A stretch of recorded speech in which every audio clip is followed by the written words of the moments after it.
자, 마지막 1시간 하고, 그래도 뭐 이 정도 속도는 괜찮죠? 자, 시간표현. 자, 우리 시간표현에 대해서는 이제 더 나올 수 있는데, 이제 저쪽으로 절대적 시제라는 개념과 상대적 시제라는 개념을 물어보는 문제가 더 나올 수 있어요. 절대적 시제는 발화시를 기점으로 하고 주로 시제, 선어말, 어미를 통해서 실현된다. 생각나죠? 그래서 이제 과거, 뭐 현재, 미래가 있지 않습니까? 이걸 절대적 시제 이렇게 얘기할 수 있겠고, 따라서 발화시를 기점으로 해서 발화시를 기점으로 해서 이전에 일어났다 그러면 과거가 되는 거고, 이후에 나타났다 그러면 이후, 발화보다 이후 그러면 미래가 되겠고요. 발화의 시점에 서면 현재가 되겠죠. 알겠죠? 뭐 그런 것들을 물어볼 수가 있다라는 것을 기억해 두면 될 것 같습니다. 자, 그 다음에 우리 기억할 수 있는 것 중에 하나가 뭐냐, 상대적 시제라는 거 있죠. 상대적 시제는 일단 여러분들 상대적 시제를 설명할 수 있는 예를 찾아라. 그러면 무조건 서술어가 2개는 나와야 돼. 알겠어요? 왜? 상대니까. 그러면서 상대적 시제는 사건시를 기준으로 한다. 뭘 기준으로 한다? 사건. 여기서 말하는 사건은 용언을 말하는 거야. 알겠지? 용언. 그러니까 이 사건시를 기준으로 한다는 것은 이 사건을 기준으로 했을 때 다른 용언과의 시제를 갖다 묻는 문제거든, 상대적으로. 그래서 반드시 상대적 시제를 설명하기 위해서는 용언이 몇 개 있어야 된다고? 2개가 있어야 된다고. 알겠죠? 그래서 시험 문제 이렇게 나올 수 있겠죠. 다음 중 상대적 시제를 설명하기에 부적절한 것은 또는 적절한 거 나올 수 있겠지? 그럴 때 상대 시제는 시제가 몇 개 나와야 된다고? 2개 나와야 된다. 그 사실을 좀 알고 있으면 될 것 같다라는 생각이 문득 들어요. 자, 그 정도만 알고 있으면 될 것 같아. 그리고 이런 상대 시제는 뭘로 실현된다? 관형사형어미. 무슨 어미? 관형사형어미. 그다음 하나 더 써놔. 연결어미. 관형사형어미나 연결어미. 우리가 종속조로 연결되는 거 있었지? 그러죠? 그러니까 우리가 보면 종속조로 이어지는 것이나 또는 대등조로 이어진 것이나 했을 때 시제는 맨 마지막 서술에 위치하기 때문에 이런 연결어미로 들 통해서도 시제를 갖다가 상대적 시제를 드러낼 수 있다. 알겠지? 그것만 알면 되겠다. 예컨대 이런 거 있죠. 예컨대 보면 이런 것들 있잖아. 영희는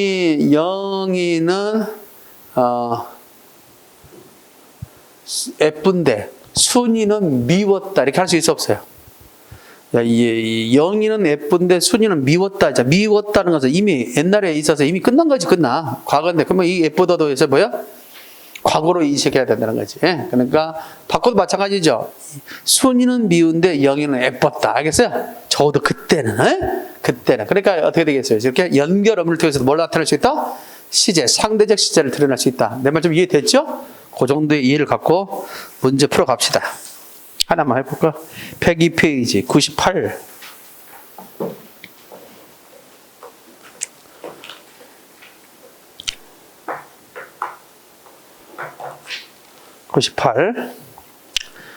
자, 보기는 국어 시제에 대한 설명이다. 밑줄 친 부분의 이해로 가장 적절한 것을 그랬지 않습니까? 그래서 절대적 시제는 발화시를 기준으로 한 시제이고 상대적 시제는 발화시가 아닌 다른 시점을 기준으로 한 시제이다. 나왔죠? 그럴 때 상대적 시제를 설명하기 위해서는 반드시 뭐가 있어야 된다고? 서술어가 2개 있어야 된다고. 그러니까 답이 딱 보면 몇 번이야? 딱 눈에 띄잖아. 1번이지. 1번에는 운동하다와 부였다. 2개 나왔지? 그렇다면 여러분들 물어볼까? 이때 운동하는 애 밑줄자. 운동하는 애 상대적 시제는 뭘까? 운동하는 애 상대적 시제는 보였다는 시제에 대응되는 운동하는 거지. 그러니까 그 본 사건 속에서 운동하는 것을 봤지. 그러니까 현재지. 알겠죠? 현재. 그러니까 이때 상대적 시제는 현재야. 그다음에 절대적 시제로 따라 뭐가 되겠어? 절대적 시제는 과거지. 과거 속에 얘기를 하고 있는 거잖아. 과거 절대적 시제는 발화시를 기초로 하니까. 됐습니까? 그래서 본 사건이나 그 다음에 거기 나와 있는 운동하는 것이나 전부 다 과거에 일어난 것을 내가 말하고 있는 거죠. 그렇죠? 발화시를 기초로 하면 과거지만 상대적 시제로는 뭐다? 사건시를 기준으로 하니까 현재라고 해야 된다. 됐습니까? 그 정도만 이해하고 있으면 되겠죠. 내 말 이해되겠죠? 그것만 기억해둬요. 이제 더러운 시험 문제 한 번씩 나올 수 있는 것 중에 이것만 하나 참고로 하고 갑시다. 뭐가 있냐면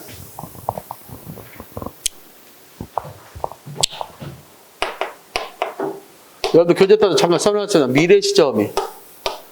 미래 시점이 올라가서 이제 get이랑 이제 get. 그죠? 이 get가 get이 단순한 미래지적 의미만 있는 것이 아니라 뭘 드러낼 수 있다는 점? 심리적 태도. 심리적 태도가 들어가 있는 것을 양태적 의미라고. 뭐라고 나왔지? 양태적 의미. 자, 심리적 태도가 들어가 있는 의미를 무슨 의미 나왔지? 양태적 의미라고 그래. 심리적 태도. 미래 시점으로서의 get이 있는데 이런 양태적 의미가 있다. 거기는 어떻게 했지? 거기 세 가지가 있지. 의지가 있다. 가능이 있다. 뭐가 있다 나왔지? 추측. 그래서 의가추. 시작. 가축. 의지, 가능, 추측. 됐죠? 그래서 여러분들 교재에 보니까 101페이지에 가능, 추측, 의지 나왔어 안 나왔어? get의 양태적 의미로 명확히 박아놨지? 그래서 보면 첫 번째 나도 할 수 있겠다는 뭐에 나왔지? 가능이겠지만 지금쯤 도착했겠다는 뭐다? 추측. 나는 꼭 그곳에 가겠다 할 때는 뭐다? 의지. 그래서 가능, 추측, 의지를 나타낼 수 있다. 있죠? 그거 좀 하나 기억해두겠고 하나 더 한다면 과거 시제 어미. 다 같이 뭐가 있다? 과거 시제 어미. 특별히 우리가 이해할 수 있는 것 중에서 아시나 어시라는 게 있잖아. 그래서 과거 시제 어미로서 뭐가 있다? 시작. 아시나 어시 있다. 이게 이제 과거 시제 어미. 과거 시제 어미로서 아시나 어시 있는데 여기는 이제 뭐가 나오냐면 그게 세 가지로 나올 수 있어. 완지미, 완지미. 그래서 완료다. 그다음 지속이다. 그다음에 미래 아직 일어나지 않았지만 반드시 그렇게 된다라고는 확신 속에서 얘기할 때 있지. 미래 일에 대한 확신, 미래 일어날 일에 대한 확신. 이럴 때 우리는 뭐 할 수 있다? 과거 시제 어미를 사용할 수 있다는 거예요. 뭐 그런 것들에 대한 이야기가 언급이 될 수도 있겠다라는 생각이 불현듯 든다, 들지 않는다, 든다라고 얘기할 수 있습니다. 그래서 어떤 식의 문제냐면 거기 99번 같은 문제. 99번 같은 문제가 과거 시제 어미의 실현 인식이 알겠어요? 과거 시제 어미의 실현 인식으로서 묻는 것이다 라고 얘기할 수 있습니다. 자, 세월이 많이 흐르긴 밑에 내가 해놨잖아. 거기 과거 시제 어미의 실현 인식 해놨지. 더 알아두기 해놨잖아. 그거 관련돼서 좀 기억을 좀 해둘 수 있어야 되지 않겠냐 볼고요. 자, 그렇다면 우리가 기억할 수 있을 때 생각해둬야겠죠.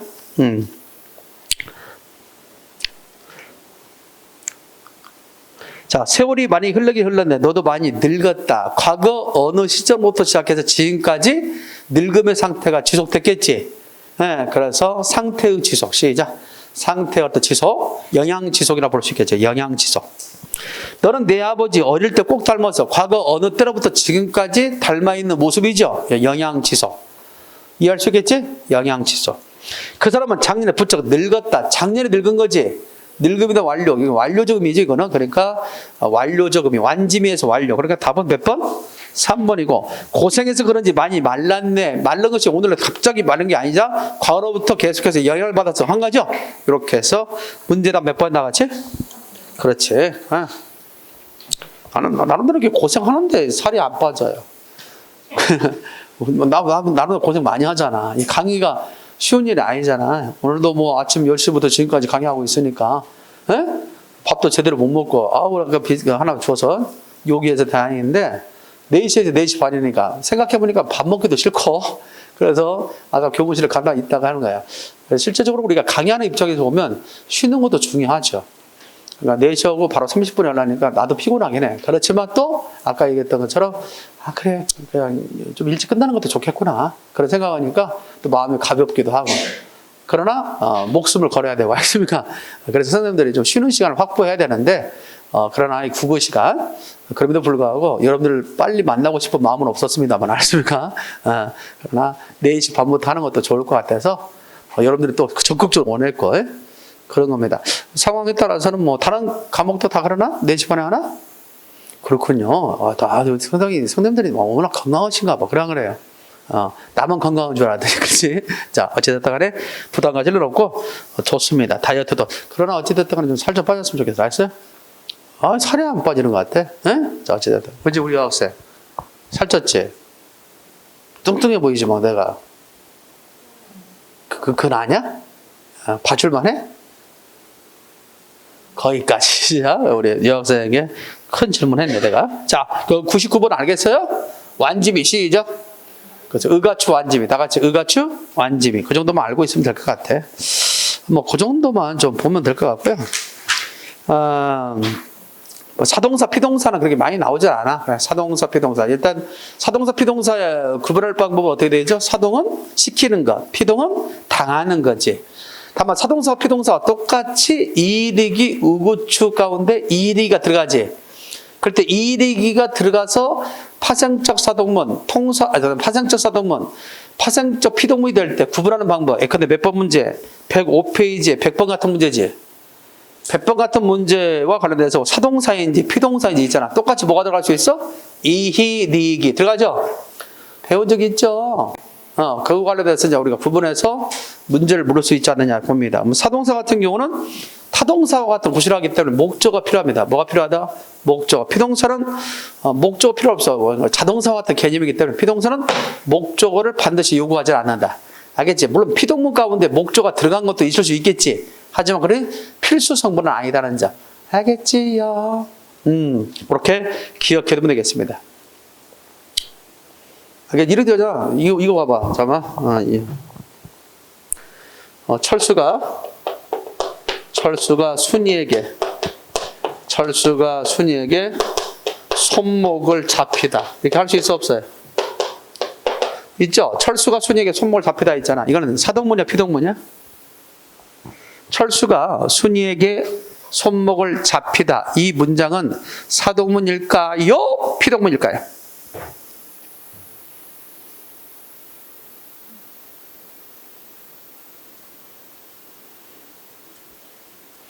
그때 헷갈릴 수 있죠? 근데 아까 뭐라고 했어? 금방 내가 말할 때 피동문이라고 해서 목적어가 있다고 해서 피동문이다, 피동문 아니다, 피동문이 아닐 수 있다? 이게 아니라 사동문과 피동문을 구분하는 방법은 목적어 유무성인데 피동문일지라도 목적어가 들어갈 수는 있어. 다만 그 목적어가 필수 목적어인지를 확인해 보라면 알겠습니까?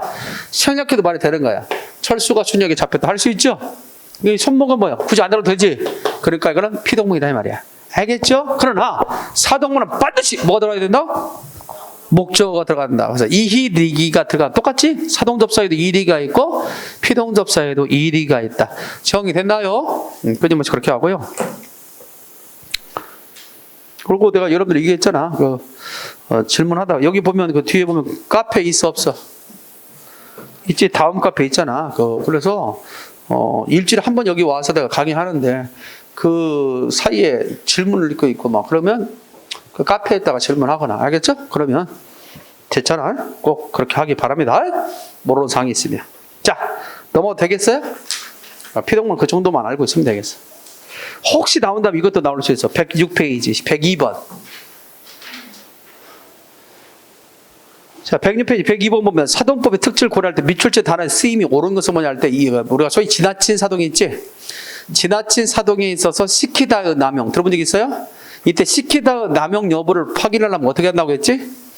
하다를 넣어봐라. 뭘 넣어봐라? 하다. 하다를 넣었을 때 말이 되면 시키다는 남용된 경우고 오히려 하다를 넣었을 때 어색하면 시키다는 제대로 쓰인 것이다. 됐습니까? 그렇게 쓰면 되겠다.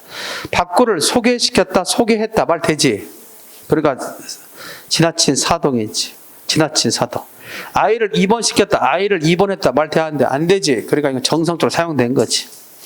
자, 타인을 갖다 설득한다는 것 있지? 되지. 그러니까 지나친 사동이지. 우리는 해소한다. 우리는 갈등을 해소한다. 되지? 그러나 지나친 사동. 다음 몇 번? 2번이다. 이렇게 알고 있으면 되겠어요. 알겠죠? 자, 부정표현과 관련돼서는 뭐 그냥 간단하게도 우리 국어의 부정표현은 몇 가지 경우만 있다고 했지?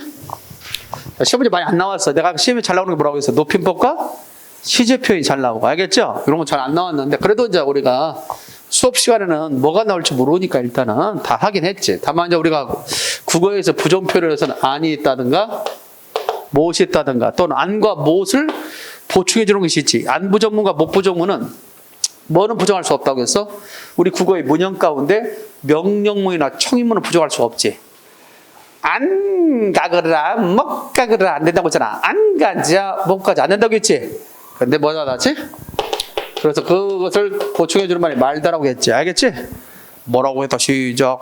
말다. 이게 됐나요? 말다. 이런 정도 기억을 해주겠죠. 안, 못을 통해서 뭐가 있다. 시작. 말다가 있을 수 있겠다. 여기까지 이해됐습니까? 참고해 두면 될 것 같고요.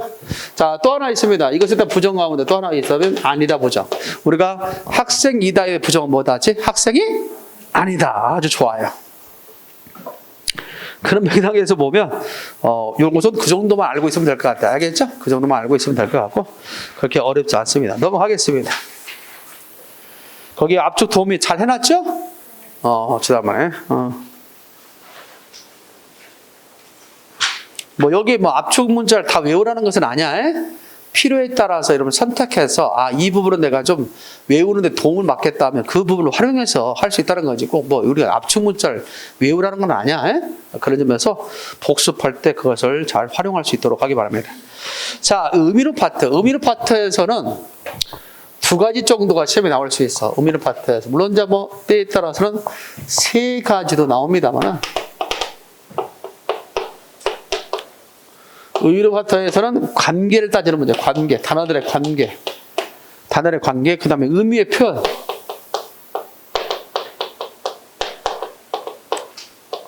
의미의 표현이 있죠. 이제 의미의 표현 관련해서는 뭐 세 가지 정도가 있는데 대체적으로 뭐 중의적 표현. 중의적 표현이 있다든가 잉여적 표현이 있다든가 잉여적 표현. 그 다음에 관용적 표현이 있다든가 들어본 적이 있죠? 이런 것들에 대해서 언급이 된다. 중의적 표현, 잉여적 표현, 그 다음 뭐가 있다 시작? 관용적 표현이 있다. 이렇게 갈 수 있죠. 그 다음에 이제 의미 변화, 의미 변화의 양상과 의미 변화의 양상과 원인.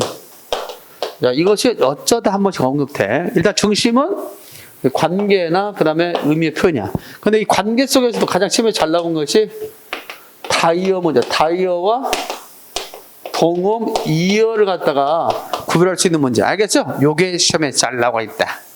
특히 다이어. 다이어는 중심 의미에 대해서 주변적 의미를 갖는 것을 다이어라고 그래. 알겠죠? 중심 의미. 다이어 잘하다. 중심 의미에 대해서 뭘 갖는 거? 주변 의미를 갖는 거. 이것이 다이어야, 다이어. 그죠? 다이어. 잘하도. 그래서 이 다이어를 갖다 분석할 때는 주로 이제 뭐냐면 이런 걸 고려해야 돼. 뭐 주어를 고려한다든가 목적어를 고려한다든지. 알겠죠? 부사를 고려한다든지. 이것과 호응되는 것들, 서술어가 호응되는 것들을 통해서 주로 다이어는 말이지 뭐가 잘 나오냐면 서술어가 많이 나와, 서술어가. 그러다 보니까 주어, 목적어, 또 부사, 알겠죠? 이런 것들과 관련 지어서 그 서술어의 그런 문맥적 의미를 파악하는 것이 중요하다라고 얘기할 수 있겠습니다. 자, 이 밖에 동음이어와 다이어의 차이점은 의미적 연관성이 전혀 없으면 동음어, 알겠지? 그냥 소리만 같을 뿐이야. 근데 다이어는 의미적 연관성이 있는 거야. 그래서 사전을 찾아보면 눈, 원이 있고 눈, 투이잖아. 그럴 때 이것과 이거는 동음어 관계야. 동음어 관계. 이 눈은 사람 눈, 이 눈은 내리는 눈이 있다면. 근데 이 눈을 찾았을 때 여기에 쭉쭉 의미 있죠? 제일 위에 있는 것이 중심적 의미가 될 수 있겠죠. 그럼 나머지는 주변적 의미로 이해될 수 있겠다. 정리됐죠? 그 사전 찾았을 때 이런 것들이 나오면 그냥 한다. 근데 그는 눈이 좋다 하면 뭐야? 그는 눈이 좋다. 정말 좋았으면 좋겠죠? 나도 막 한순간에 눈이 팍 안 빠졌는데 눈이 좋다. 그럼 눈은 뭐예요? 지난번에 나 좀 웃긴 거 봤잖아. 여러분들 선글라스 끼고 와서 수업했잖아. 내가 한번. 그 차 속에도 그것마저 없었으면 나 그냥 그렇다고 해서 뭐 돌아갈 차가 딱 타야 되는데 돌아갈 수도 없고 말이죠. 딜레마는 딱 차 속에 대중교통을 이용하니까 주차장에다 차를 받쳐놓고 대중교통을 이용해서 오는데 마침 차 속에 선글라스가 있어가지고 그 선글라스도 그냥 선글라스가 아니라 도수를 맞춰서 만든 선글라스이기 때문에 다양했다. 여기 나 선글라스 모습 안 본 사람 손 들어봐봐.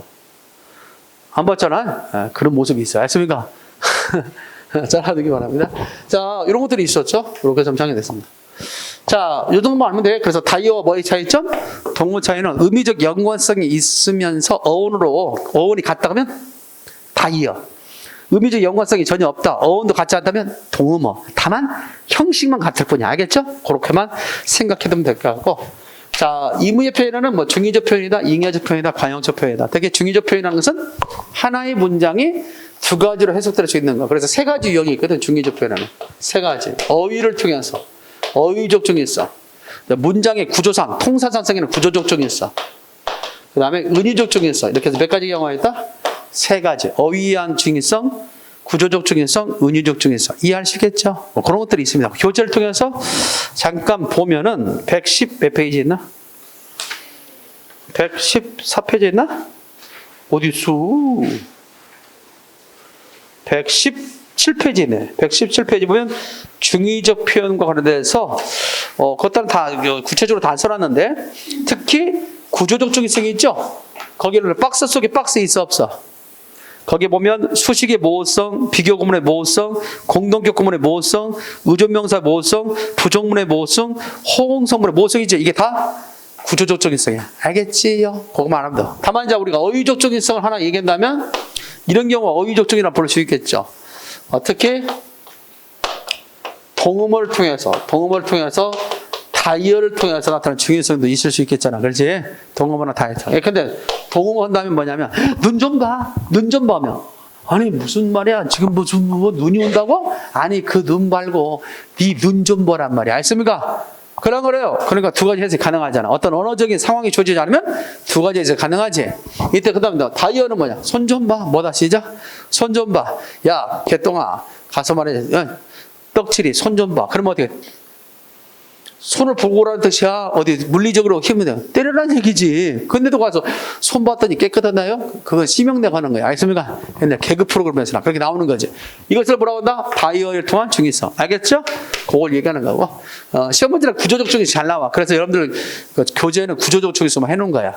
그것을 알아놔야 문제가 나왔을 때 접근할 수 있지. 여러분들이 처음 가졌던 의미가 고쳐가 될 가능성이 많아. 중의성이 없는 것처럼 느껴질 수 있다고. 그래서 유형을 알아라는 얘기야. 됐나요? 거기 보면 대표적으로 보면 그렇게 나왔잖아요. 중의성 이해됐죠? 그거 하나 예를 들어볼까? 교재에 있는 것처럼 이 페이지 이제 해놨어. 177페이지 117페이지 보니까 수식의 모호성 용감한 철수의 아버지 있지? 117페이지 그때 용감한이 철수를 꾸밀 수도 있고 아버지를 꾸밀 수 있잖아. 그 다음에 비교 구문의 모호성 남편은 나보다 비디오를 더 좋아한다. 있어 없어요? 비교 대상이 남편과 나가 될 수도 있고 나와 비디오가 될 수도 있죠. 알겠죠? 이런 표현들. 그 다음에 공동 구문의 모호성 나는 철수와 영인을 만날 때 할 때 그렇죠? 이것도 마찬가지겠죠. 주체의 모호성이죠. 내가 철수와 영이 두 사람 만날 수도 있고 나와 더불어서 철수가 영이 혼자 만날 수 있지. 이걸 말하는 거고. 의종 명사의 구문의 모호성 그가 걸음을 걷는 것 겉의 동그라미 이 겉이 지시하는 바가 뭐냐. 걸음걸이 그 자체냐 아니면 걸음을 걷는다는 그 자체냐. 알겠어요? 그리고 걸음걸이가 이상할 수도 있죠. 그리고 걷는 것이 이상할 수도 있죠. 그는 조금만 움직여도 이동하려도 차를 타고 다니는데 걸어가고 있단 말이야. 이상할 수 있죠. 부정문의 모호성 나는 택시를 안 탔다. 이때도 부정문의 중의성이라고 할 수 있어요. 택시를 안 타고 다른 것을 탔다 할 수 있죠. 내가 안 타고 다른 사람이 탔다 할 수도 있겠죠. 안 타고 잡기만 할 수도 있겠지. 이렇게 여러 해석이 가능하다. 이걸 중의성이라고 그러지. 호응성문의 모호성도 있어요. 근데 철수는 웃으면서 비주자. 웃으면서의 주체가 앞에 철수일 수도 있고 뒤에 아들일 수도 있겠죠. 그렇죠? 이런 것들도 역시 다 중의성을 유발하는 것이다. 정의됐나요? 이것도 하는 거고. 하나 더 한다면 이것도 있어. 중의적 우리가 소위 이거 하나만 더 하는 다음에 이것이 있을 수 있죠. 하나 한다면 그는 신발을 신고 있다. 이것도 하나 써놔봐. 신발을 뭐 하고 있다. 시작. 신고 있다. 이것도 중의성이 있을까 없을까? 그런 신발을 신고 있다. 이것은 중의성이 있다 없다? 있다. 지금 신발을 신고 있을 수 있고 신은 상태를 갖다 이해할 수 있는 것이고. 알겠습니까? 이런 것들이죠. 진행과 상태로서 두 가지 해석이 가능하다는 얘기야. 이것이 진행적임으로써 이것이 상태적임으로써 둘 다 해석이 가능하다. 됐습니까? 그걸 좀 기억해두면 될 것 같고. 두 번째 우리 하나 더 한다면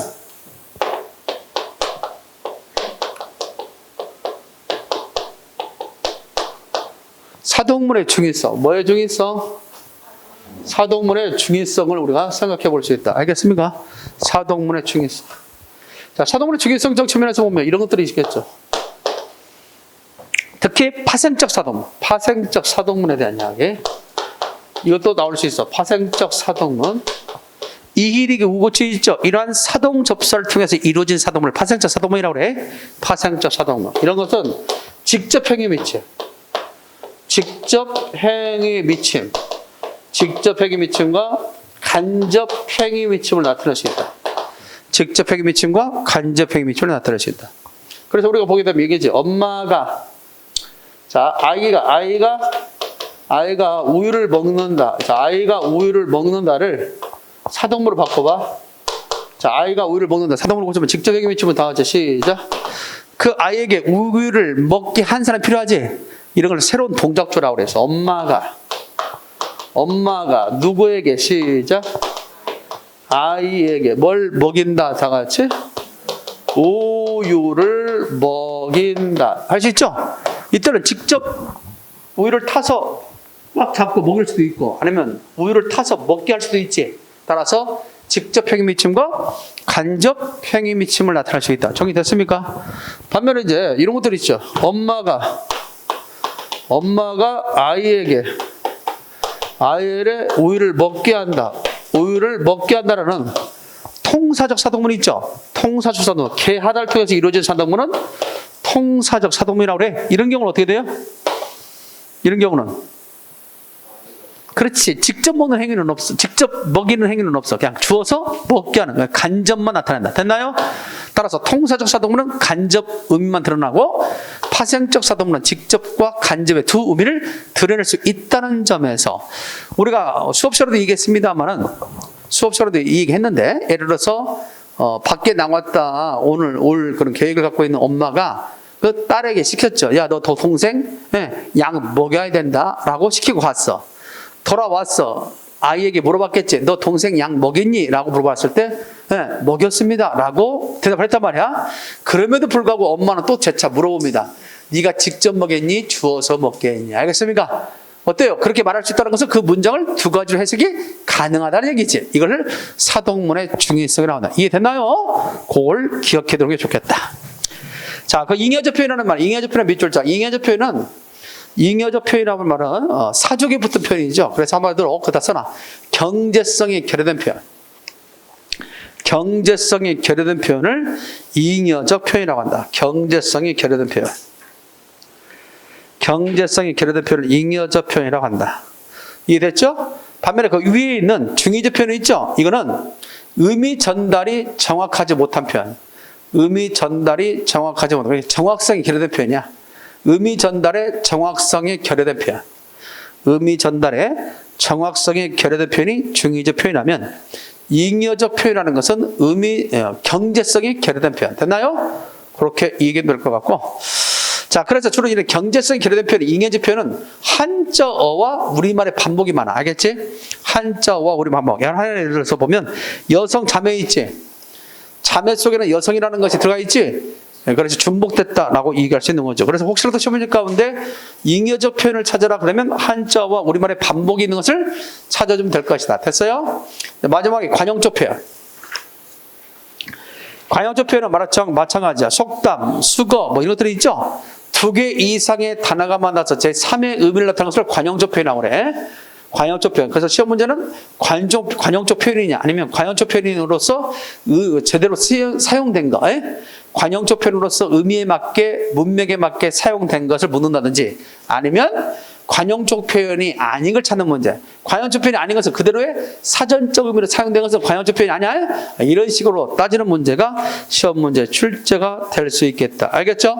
자, 최근에 나왔던 문제 하나만 제시해 보면 요게 될 수 시작하는 걸 봅니다. 자, 거기 한번 볼까? 113번. 2021년 재작년이죠? 재작년에 지방직 9급에 나왔던 문제 아니겠습니까? 몹시 가난한, 너무 쉽게 나왔던 거죠. 밑줄치 부분과 바꿔 쓸 수 있는 관용표로 적절하지 않는 것은 몹시 가난하다. 그 가랑이가 찢어지다. 관용적 표현이죠? 맞죠. 가랑이가 찢어질 정도로. 그가 중간에서 연결해준다. 호흡을 맞춘다. 연결해준다. 틀렸죠? 말길이 되어졌다. 뭐 연결한다면 말길이 되어졌다. 뭐 하나든지 뭔가 좀 그래야 되겠는데 호흡을 맞췄다 하면 틀리죠. 3번에 있어서 깔보며 비웃었다. 코웃음을 쳤다. 할 수 있죠.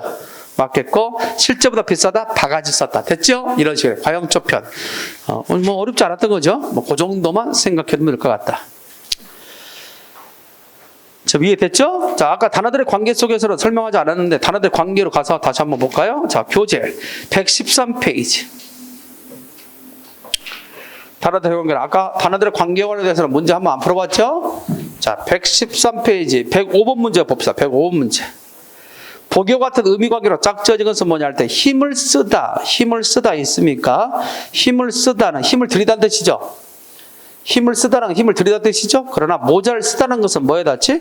모자를 쓰다는 모자로 머리를 덮는 경우죠. 그러니까 전혀 의미적 연관성이 있다 없다? 없지. 그러니까 이것을 우리 동음어 시작 동음어다. 동음어 관계를 찾는 문제야. 동음어 관계를 찾는 문제다. 자, 유출 놀았다, 방해를 놀았다 할 때 앞에 목적어 나왔지. 아까 내가 뭐라고 했어? 서술어에 있어서 특히 다이어적인 관계를 물어볼 때 뭐에 대해 해당돼서 주어나 목적어나 부사와의 호응적 관계를 따져서 하면 쉽다. 근데 보면 유출 놀다, 방해를 놀다 있지? 그러니까 의미적 연관성이 있겠지. 그러니까 다이어지. 이해됐나요? 차면서 놀았다, 헐거져 놀았다. 될 수 있어요? 그러니까 같은 맥락이지. 그러니까 뭐라 볼 수 있다 닿지? 다이어라 볼 수 있겠죠. 이해됐나요? 세 번째 한번 볼까? 세 번째. 아니, 다이어. 자, 친구들과, 나 잘못했다. 자, 봐봐. 내가 잘못했다. 내가 아까 얘기했지? 친구와 같이 뭘 놀았다? 시작. 유출, 놀았다. 있어, 없어요? 있지? 그 아까 다이어 관계라고 했죠. 아까. 그 다음에 친구들과 공을 차면서 놀았다. 논다. 돼요, 안 돼요? 되죠? 그러면 아까 내가 얘기했던 거냐, 맞죠? 그러니까 다이어지. 자, 그 사람이 갯돌 먹고 달아났다. 갯돌 먹었다. 나이를 먹었다. 됐나요? 먹을 수 있는 대상은 아니지? 그렇기 때문에 맞는 말이죠. 그래서 3번도 역시 다이어적 관계에 있다. 그러나 4번 봐봐. 귀가 먹어서 잘 들리지 않는다. 마음을 먹어서 벌써 어떻게 돼요? 문장의 통사구조가 다르지?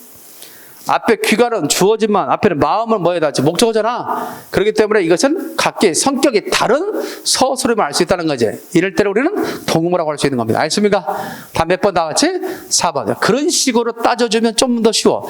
그 단어의 의미가 뭐냐라고 따지기 시작하면 너무 어려워. 시간이 걸리고. 그런데 이런 구조를 가지고 따져주면 답을 좀 쉽게 찾을 수 있는 방법이 된다. 됐어요. 그렇게 알고 있으면 될까요? 그래서 시험에 가장 잘 나온 게 뭐라고요? 다이어. 이게 시험에 잘 나왔다고. 다이어. 그걸로 하나만 더 볼까? 115페이지 봐봐. 115페이지 109번 문제 있습니까? 쉽잖아. 뭐가 나? 시계를 고치다. 나와요? 그러니까 그런 통사적 구조 갖고 있는 거 찾아봐. 입식으로 고치다. 뭐 상호를 부엌을 고치다. 부엌을 고치다. 부엌과 시계는 서로 다른 거지. 시계는 기계잖아. 마찬가지로 상호를 고치다. 상호는 기계가 아니잖아. 4번 봐봐. 자동차, 기계지? 자동차를 고치다. 그래, 다음 몇 번? 3번이 가장 유사하게 사용됐다. 됐지요? 그런 식으로 하면 쉽게 빨리 찾을 수 있다. 여기까지 됐습니까? 참고 넘어가겠습니다.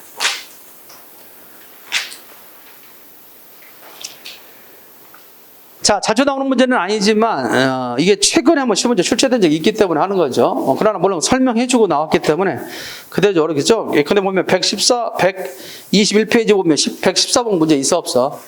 이런 식의 문제가 최근에 2, 3년 전에 나온 적이 있기 때문에 해보는데 여러분들 교재 120페이지 보면 의미 변화의 원인이 있고 의미 변화의 유형이 있지? 양상이라고 할 수 있는 것이 있죠. 자, 의미 변화의 원인은 크게 네 가지가 있지. 언어적 원인, 뭐 역사적 원인, 사회적 원인, 심리적 원인이 있죠. 그래서 의미 변화의 원인을 그 자체를 묻는 문제는 잘 안 나왔어. 이런 네 가지 요인에 의해서 단어의 의미가 변하는데 그 단어의 의미가 변할 때 확대가 되는 것도 있고 의미가 축소되는 것도 있고 의미가 뭐가 되는 것도 있다? 이동되는 것이 있다. 그래서 오히려 그 의미 변화의 유형 부분이 시험에 잘 나오는 거야. 알겠습니까? 그렇다 동그라미. 결국 언어에 있어서의 변화의 원인은 그 몇 가지가 있다는 점? 네 가지가 있다. 첫 번째 시작. 언어적 원인, 역사적 원인, 사회적 원인, 심리적 원인이 있는데 그런 원인을 통해서 단어가 의미가 변할 때 어떤 경우는 확대가 되는 것도 있고 어떤 경우는 축소가 되는 것도 있고 어떤 경우는 이동되는 경우도 있더라. 그런 얘기야. 그래서 외워야 되겠지. 하나만 대표적으로 예를 들어서 의미 확장. 지갑 있지. 지갑은 종이로 만든 물건을 넣을 수 있는 것을 지갑이라고 했는데 지금은 재료가 확대됐지. 그만큼 지시하는 대상이 많아졌잖아. 지갑 하나를 가지고 의미가 확대. 축소 보면 얼굴 있지, 얼굴. 얼굴은 전체 모습을 나타내는 말에서, 알겠지? 그러니까, 어를 가지고 있는 꼴이라는 얘기야, 모습이라는 거야. 알겠어? 그래서 전체 모습을 얘기하던 말에서 이제는 의미가 축소돼서 앞면, 페이스만을 의미하는 말로 의미가 축소됐다. 하나 한다면 의미가 이동되는 것도 있죠. 어리다. 어리다는 어리석다에서 나리가 뭐다? 시작? 어리다로 바뀌었죠. 이런 식으로. 그래서 의미에 있어서의 그런 어떤 양상, 의미 변화의 양상이 다른 것은 뭐냐 할 때 축소된 건지 이동된 건지 아니면 뭐 된 건지 확대된 건지 그것을 구분하는 유형의 문제가 시험에 출제될 수도 있다. 이해됐습니까? 참고해둬라. 자, 그래서 문제 114번 문제. 자, 그 내용을 알고 있는 게 문제였지. 결연은 친척의 뜻. 그래서 민족, 그래 원래 친척, 피부치, 피를 갖다 나눈 혈연 관계 속에서 결여라고 했는데 지금은 민족 단위로서 의미가 확대된 거예요. 의미 확대. 얼굴은 형체에서 안면, 됐죠? 그런 것들 좀 알고 있다면 빨리 답을 쳐줄 수 있겠지. 그다음에 세 번째, 말미는 쓰지 않고 휴가라는 말을 사용하기도 아니지. 요즘에 말미도 쓰고 휴가도 쓰지. 말미를 갖다 내서, 말미를 얻어서 휴가를 내서 됐습니다. 가을거지, 추수, 공존하면 경쟁하기 맞지? 가을거지는 우리말, 추수는 한자. 요즘은 공존. 나중에 이제 세력이 일기게 되면 가을거지만 남고 추수가 없어질 수 있고 또는 가을거지가 없어지고 추수만 남을 수 있고 추수가 없어지고 가을거지만 남을 수 있는데 어쨌든 지금은 가을거지, 추수인데 뭘 많이 쓰고 있어? 추수를 많이 쓰고 있지. 점점 그러다 보면 가을거지가 없을 수도 있겠지. 그것만 기억하고 있으면 되겠습니다. 알겠습니까? 114번 문제 밑에는 정답 3번이라고 나와 있는데. 그러니까 3번. 내가 몇 번이 나왔어 답을? 내가 답을 몇 번이 나왔어? 3번이라고 안 했나? 자, 1번 봐봐. 친척에서 민족으로 의미가 확대. 맞아?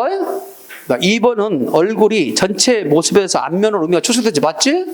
근데 3번은 말미라는 쓰지 않고 휴가를 썼는데 둘 다 쓰고 있는 말이잖아. 그럼 답은 몇 번? 3번이라고.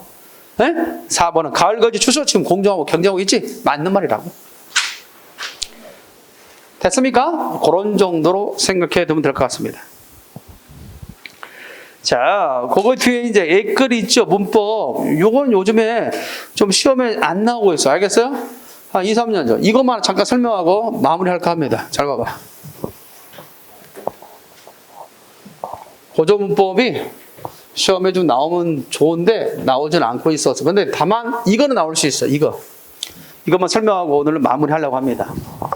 특히 여러분들 교재 보면 몇 페이지냐면 125페이지. 몇 페이지? 125페이지 보면 훈민정음에 있어서 운문책에 있지? 그래서 우리 한글이 어떻게 만들어지는가에 대한 원리, 요거는 나올 수 있어. 알겠지? 그래서 그것만 잠깐 설명해 주겠습니다. 이것만 설명하고 끝날 때까지 잘 봐봐요. 다음 시간에는 어문 규정에 대해서 다음 시간에 어문 규정이 상당히 중요하니까 어문 규정에 관련된 문제에 대해서 쭉 중요한 것들 풀어주고요. 다음 시간에 상당히 중요합니다.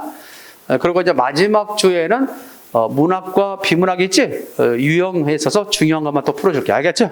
그렇게 해서 이 교재에 대한 마무리 할 테니까 계획을 가지고 다음 시간 올 때까지는 뭐 했으면 좋겠다? 문법에 대해 다 풀어왔으면 좋겠다. 알겠죠? 숙제, 시작, 숙제. 자, 훈민정음의 제자 원리. 훈민정음의 제자 원리. 자, 훈민정음의 제자 원리에 대해서 요거 하나 생각을 좀 해두면 되겠습니다. 훈민정음의 제자 원리 가운데 보면 일단 자음에 대한 이야기. 자음. 자음은 사람의 발음기관을 사용했다. 사람의 발음기관. 이거만 설명할 때 잘 봐봐. 이거 가끔 나와, 이거는. 사람의 발음기관을 뭐에다 같이 상용했다. 그리고 여기다 가열계 원리, 획을 더하였다. 이 가열계 원리. 그래서 자음 같은 경우는 이게 있는 거야. 자, 그걸 제일 처음에 사람의 발음기관을 사용해서 몇 잘 만들었지? 5잘 만들었어. 기역, 니은, 미음, 시옷, 이응. 따라서 여러분 교재 보니까 기역은 설근 폐우정. 그 옆에 한자가 설근 폐우정이야.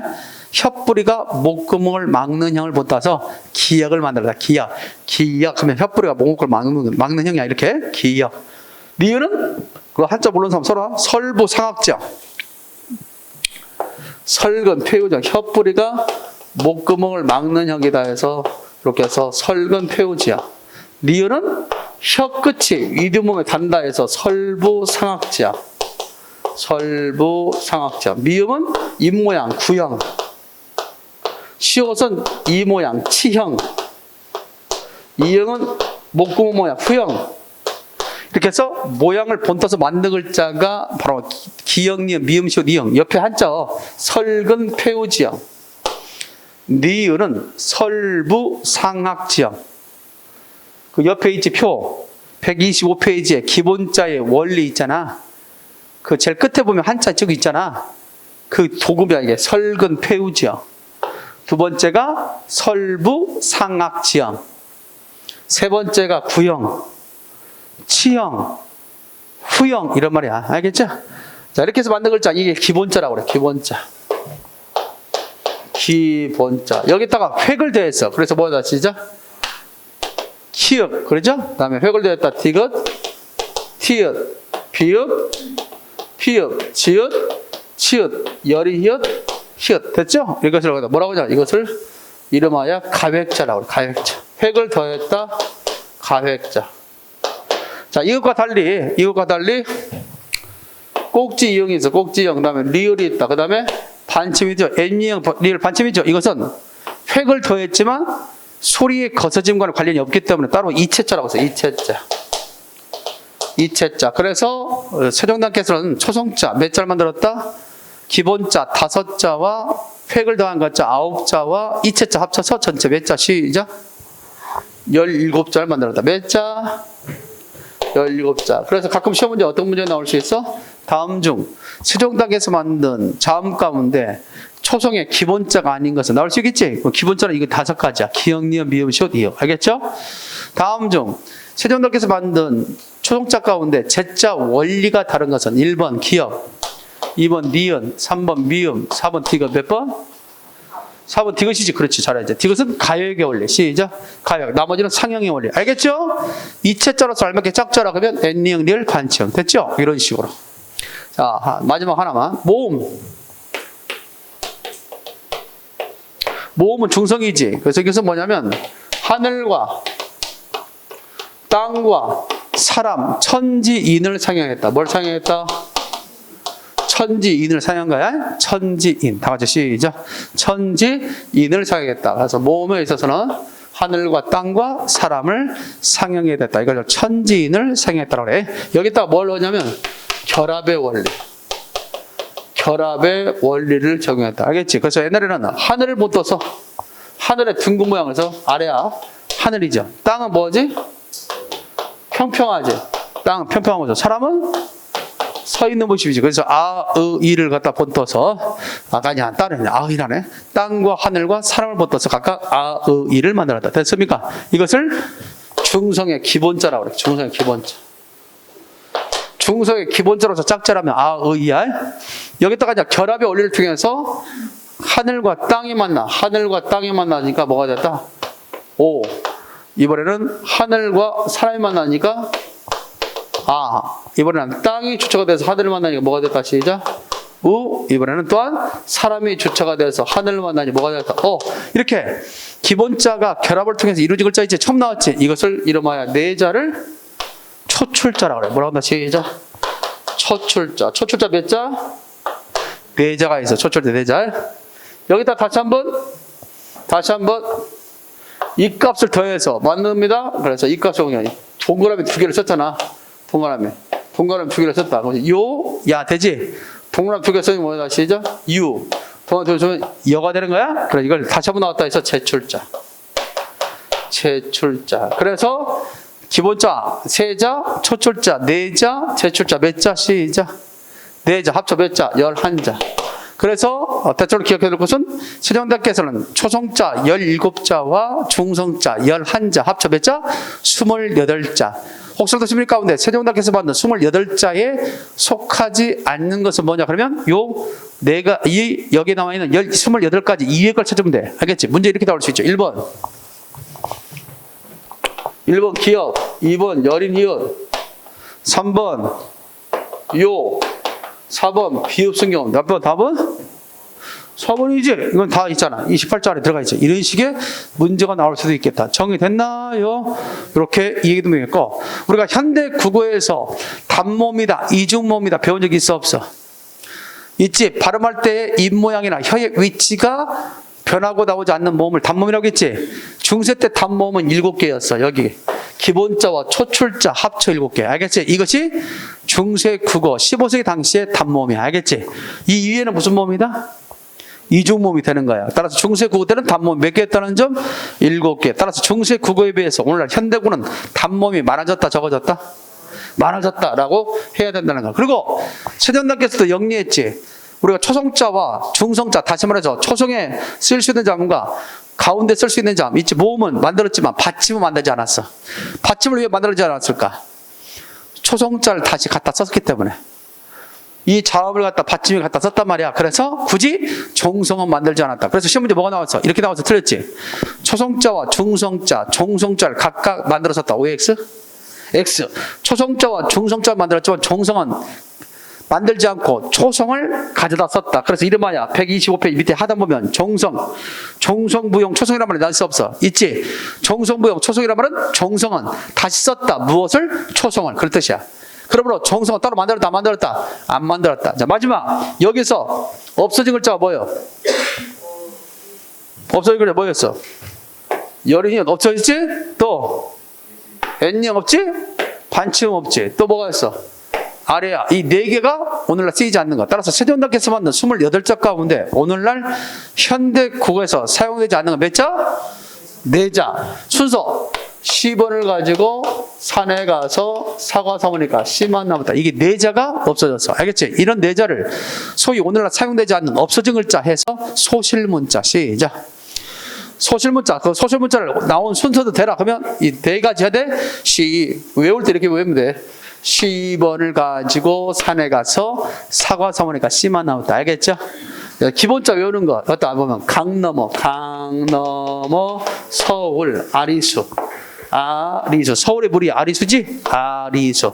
강 넘어 서울 아리수가 10원을 가지고 산에 가서 사과 사모니까 씨만 남았다. 이렇게 외워두면 기본자와 이체자, 그 다음에 소실문자를 나름대로 알 수 있을 것이다. 알겠어요? 이 정도는 상식으로 알고 있어야 돼. 시험에 나오든 안 나오든 그 정도는 알아두는 게 좋겠다. 따라서 126페이지 봐봐. 126페이지 봤습니까? 126페이지.